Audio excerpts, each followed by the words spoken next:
Have you heard the old saying, you must love yourself before you can love anyone else? People often share that as the ultimate friendship and relationship advice, but they don't provide any guidance on how to love yourself. It just leaves us feeling either defensive, like it was only our fault that our relationships and friendships failed, or it leaves us with more questions than answers.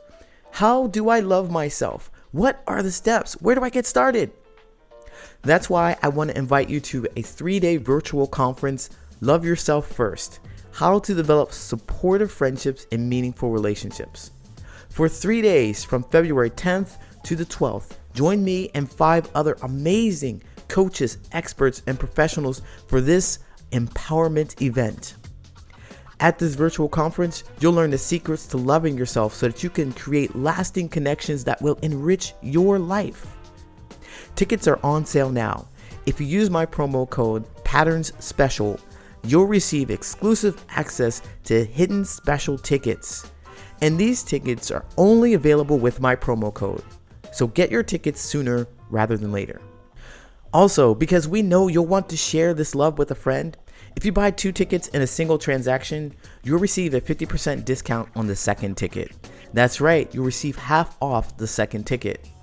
So if your friendships and relationships are missing the joy, affection, and genuine conversation that you deeply desire, then you need to get your tickets for this 3-day Love Yourself First conference. Reserve your space by going to alwaysloveyourselffirst.eventbrite.com. And don't forget to use the promo code Patterns Special. Once again, get your tickets at alwaysloveyourselffirst.eventbrite.com.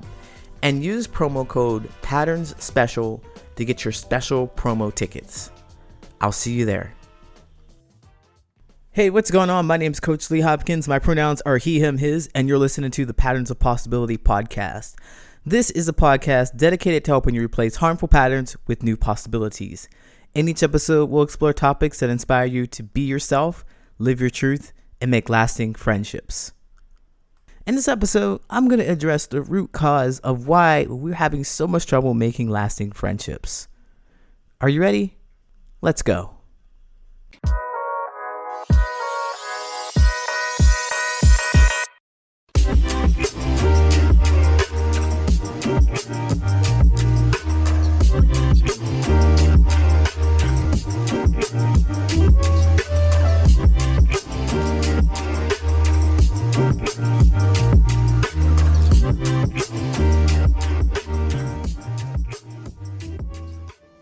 If you're having trouble making friendships, then you're not alone. Of course, there's a whole podcast about this. I've dedicated my life to talking about how difficult it is to make friends.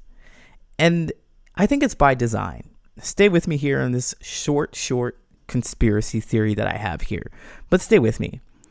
Most of our life, we've been told that we need to look outside of ourselves to find something, just anything. We need to find what we're looking for outside of ourselves. It's in the clothes you wear. It's in the food you eat. It's in your exercise routine. It's in the car you drive. It's in the place that you live. It's in the religion that you practice.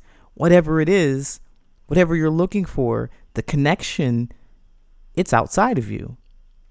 And so naturally, we'd want to look outside of ourselves to find our friendships because, other people are outside of us. How are you going to find a friend if you don't look for somebody outside of you, if that makes sense to you?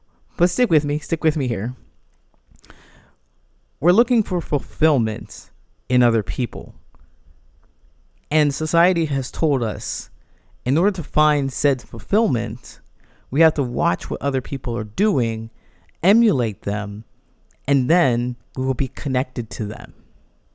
So, for me personally, I had this idea that I needed to just behave like everybody else and then I would be a friend. But it didn't work. It didn't work for me, and I don't believe it worked for millions of other people. We've been duped. We've been had. I'm mad. Aren't you? Mad. Come on. I wanted a friend, and all I had to do was like what they liked. But the funny thing about it to me, now that I've gone through this process of understanding myself a little more, If I have to like what they like and they're supposed to like what somebody else has told them to like, then who the heck is telling us what to like? They're all just sheeple. Okay, sheeple. I promise I won't use that word again. It's a funny word. But we're all just doing what we think we're supposed to do and not what we're certain that feels good to us. And so we develop relationships and friendships with people on that level. We don't really like what we're doing, but we think they like what we're doing. And we want them to like us, so we continue to behave the way we think we're supposed to, rather than what we feel is right, or what we feel is good, or what we feel fulfills us. So the grand conspiracy theory that I'm talking about here is that society has basically told us you need to look outside of yourself to find you. Right now, I think there's a worldwide relook, a change of view on this, where we're more being conscious of this idea that we need to look within ourselves instead of outside. We need to think about what really feels good to us. So we need to really be in the moment and have some mindfulness of what you like. That is the basis of my coaching. That is the basis of everything I do, is to tell you, to help you understand that what I say really doesn't matter. How I feel about things really doesn't matter. I just want to drag your awareness away from looking outside of yourself and looking inward to think about you and your own feelings. Like Marie Kondo, does this bring you joy? The thing that you're doing right now, does it bring you joy? Instead of an item, it's an activity. So I'd like to ask you to consider, to think about you. Stop looking outside of yourself at other people who are looking at other people to decide whether they like something. Look within. Do you have an activity that brings you joy?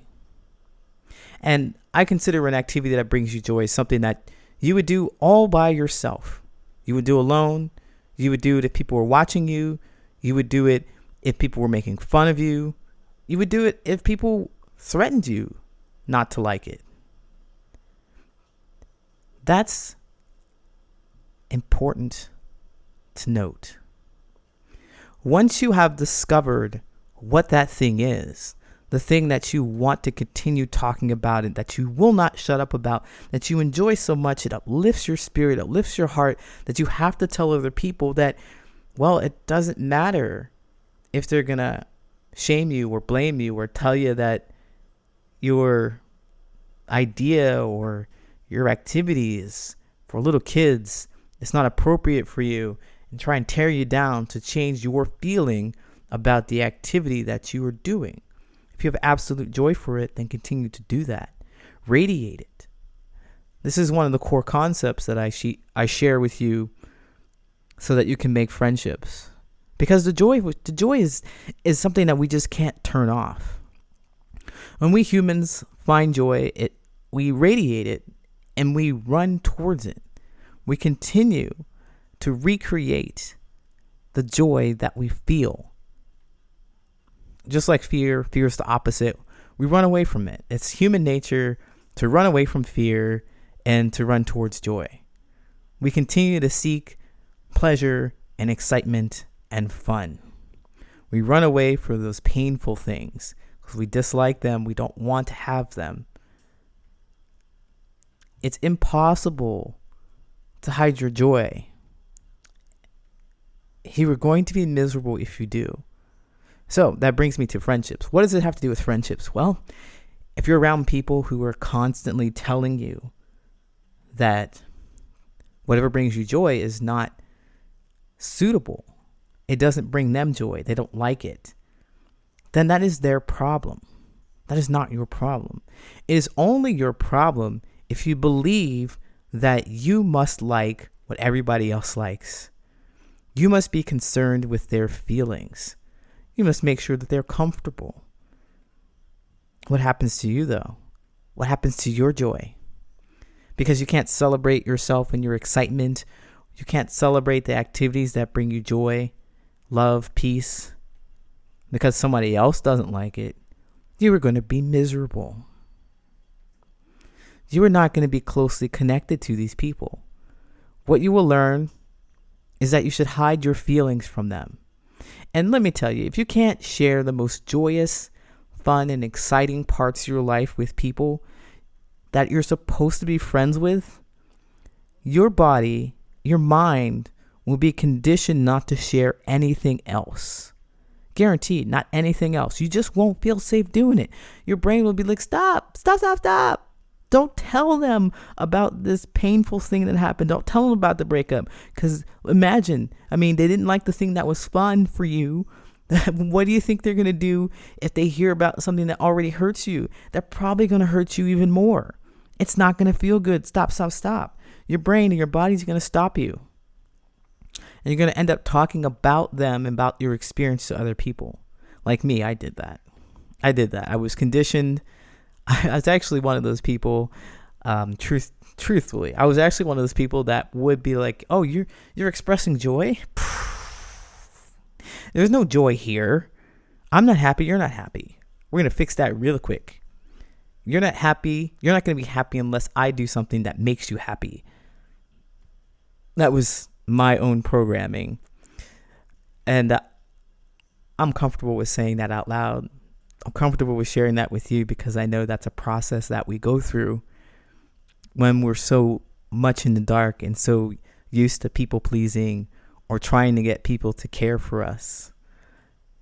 We're trying to make sure that we're that source of ultimate joy for them. That's what I did as a people pleaser.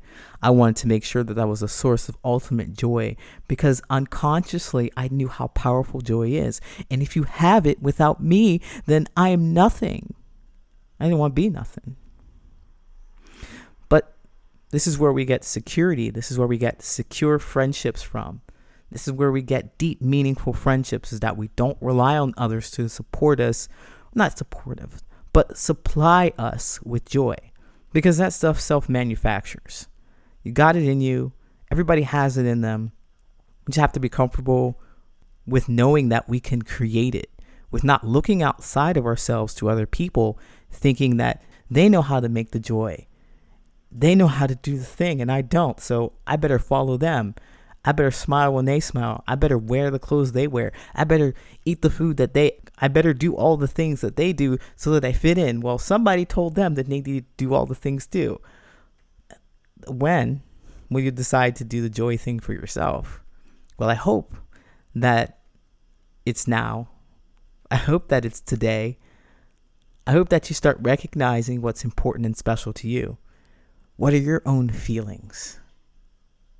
Find them so that you can be yourself and live your truth.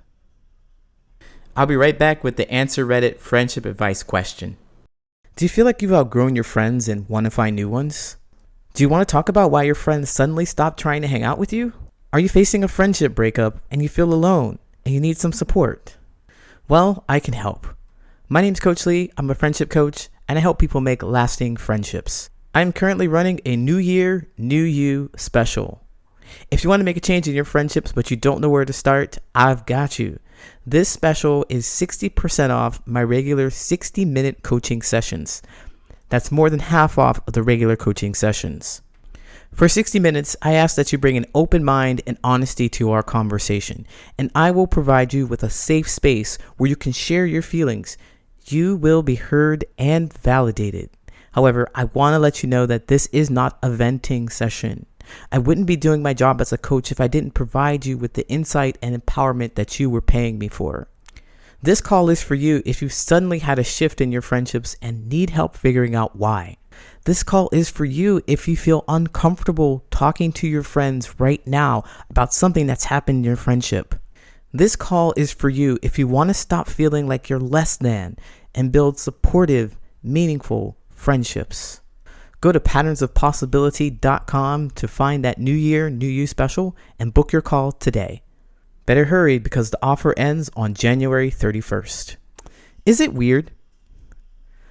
I am nearly 40 and I have been split up from my long-term partner now for 2 years. We've known each other since we were teenagers and were dating for about 16 of those years. So in total, we've known each other for way over 20 years. And people think it's weird that we're still friends. But let me give you some context. The breakup was not pleasant, and I'm gonna be honest, very emotional. But I'm not here to talk about the breakup itself. It's the situation we are now in. So he left me for another woman, and he's still with her. Now, for the first part of that year, he acted like I didn't exist and I was nowhere to be seen. I felt like I was dead to him. I can't recall how, but we ended up talking again, and obviously he kept it secret from his new lady. Now, we talked about what happened between us, reminisced in the past, etc., and it got real deep. It was just nice to talk again. We came to realize as we spoke more that we're actually best friends. I want to be clear. I want to make it very clear. Not once or even attempted any sort of moves on each other. Not once I've even attempted any sort of moves on each other. It's always been how friends met up. We talked about our jobs, our cars, funny TikTok or Facebook meme, the weather, or even had the biggest crap day. Stupid things. Now he keeps it a secret from her because she wouldn't get it. She seems to be a strong believer of your ex is your enemy. But this is where the situation becomes strange. So I found out from day one, those two got together, she's been stalking me. She stalks all my social medias to the extent of creating multiple fake accounts to engage with them. Even during that first year of him making me non-existent, she was constantly nagging him and asking him about me all the time.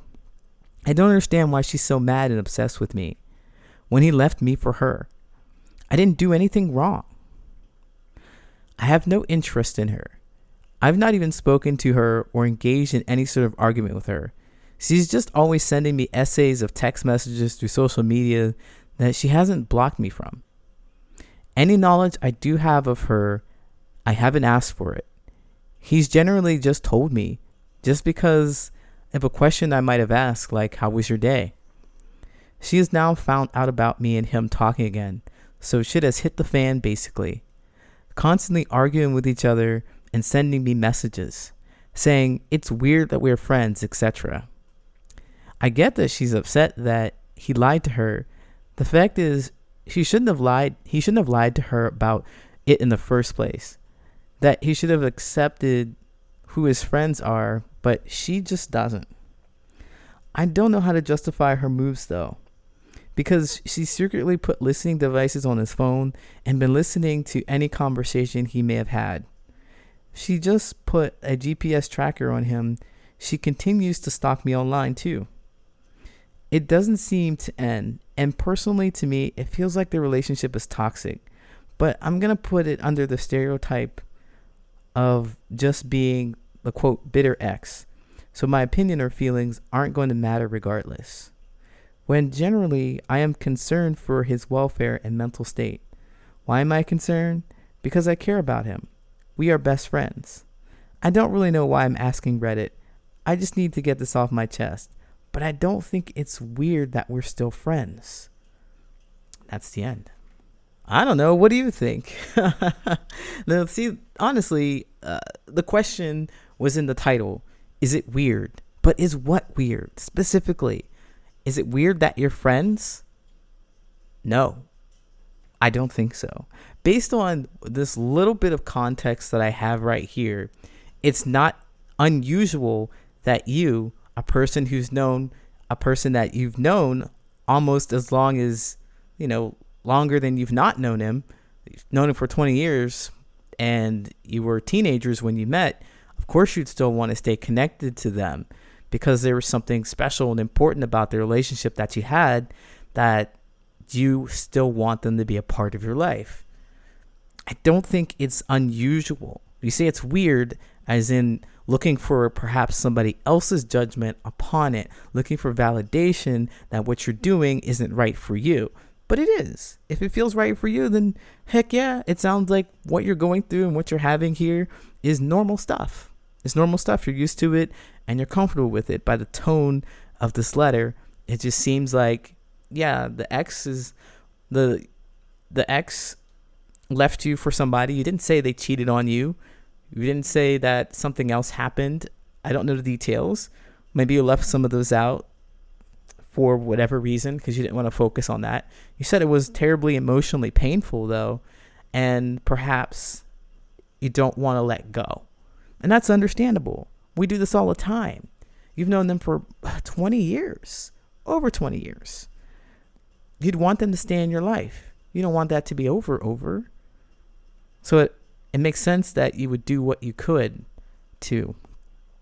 So no, it's not strange. It's not strange. It's not weird. It is what it is. It doesn't seem like you're asking for any advice. You didn't ask for any advice. You didn't say that. You just want validation on what you're saying, what you're doing, what your behaviors are. Can somebody out here understand you and how things are just fine? As I said that, I pictured the dog in the meme with the coffee cup in the kitchen that's on fire. Like, everything's fine. It's fine. It seems like things are not ideal for you, because I think things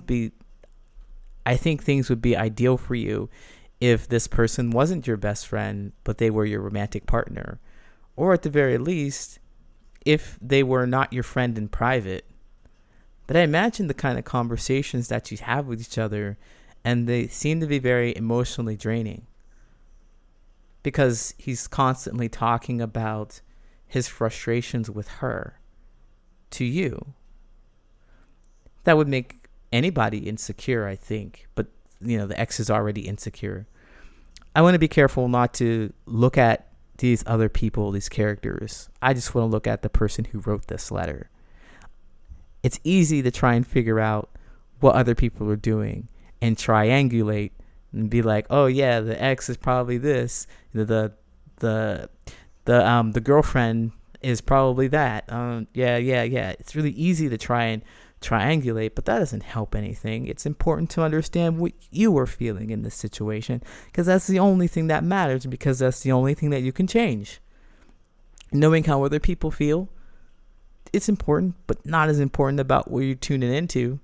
If you have so much joy about being around your friend, this ex that you have, the male, if you have so much joy about being with this person, then it seems like you're not letting too much of the woman, like in the new ex, or the ex, the person he left you for. It doesn't seem like you're letting her feelings cloud too much of your feelings about him. It seems like you were buddying up with him against her, though, creating some more emotional intimacy, creating a connection with him, and that I'm sure can feel really great for you. You get to worry about him, you get to show and express concern, and he gets to lean on you and be supported by you again, and you get to feel needed, and you get to be like, well, he's in my life. It's not weird that you're doing this. I wonder, though, about your feelings. Did you ever get to talk about the breakup and how painful it was? Did you get to talk to him about it? Because one of the big things that I believe in close friendships and best friendships is that they're accountable for their feelings. They're accountable for their actions and how I feel about their actions. They're able to listen to it. He left you. It hurt you. He should be able to hear how much damage that has caused you. Has he done that? Or are you always there for him? Are you always listening to him? You're always taking care of him? Are you always putting your feelings aside? I wonder.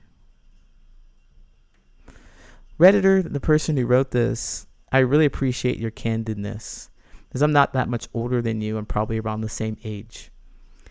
And I've seen this and I've done this in my relationships. I have not had anything connected more than 20 years. I've not known anybody that long and been romantically interested in them But only for a few years I've been connected to somebody, and when they left me, I was devastated, even though I was treated horribly. I wasn't treated well. I thought that I needed to be with this person. I thought that if I was alone, I'd be nothing. And I can't help but to see myself in you. So no, I don't think it's weird. I just think it happens.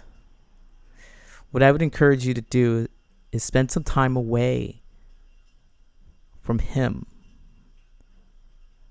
Or at least try and talk to him about your feelings. Make it a priority to have your feelings heard and understood, and not so much taking care of other people's feelings. I think that would bring you some new insight.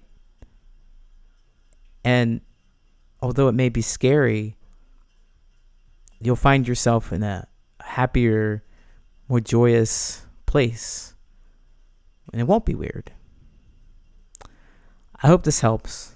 Best of luck to you, Redditor. I know that you didn't ask me to answer this question, but I did, and I hope that it helps you.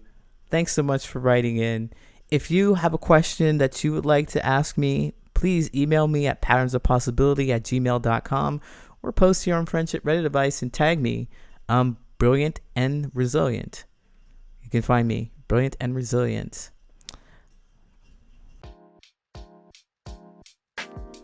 Stop wasting time with people you don't like, you can't trust, and you're not interested in.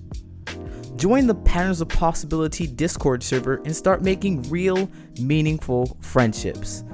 This 21-year-old and up community is dedicated to practicing real friendship making skills. We provide a supportive, safe, and inclusive environment to discuss the good, the bad, and the ugly of our friendships. Here's just a few perks from joining our flourishing community. One, the best one I think, is that you're going to get great tips on how to find friends, how to fight fair in friendships, and how to recover from these friendship breakups. I host weekly friendship events featuring real friendship issues and resolutions. It's almost like free group coaching. And this is a two-way conversation. You are going to share your experiences with other group members, and they will share their experiences with you. You want to be connected and practice these friendship making skills. The whole purpose of the server is for you to come here, practice these wonderful friendship making skills, and take them out into the real world, see what happens, and then come back to us in the server and talk about your successes and your failures, what you could do differently so that you can try again. Let's support each other so we can find real meaningful friendships. If you're interested, you can apply at my website, patternsofpossibility.com/Discord sign up. And I said apply because we appreciate quality over quantity, and we request that all newcomers go through a little screening process before they're allowed on the server. So if you're interested in joining a supportive, safe, and inclusive environment that helps you make genuine, lasting friendships, then you need to check out the Patterns of Possibility Discord server. You can sign up at patternsofpossibility.com/Discord sign up.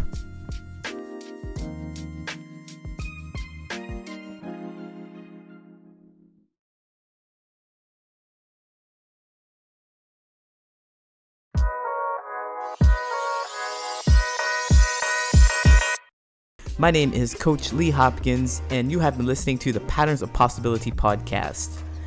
You can find me at patternsofpossibility.com and on all social media at Patterns of Possibility. And as always, I want to encourage you to be yourself, live your truth, and there you'll make lasting friendships.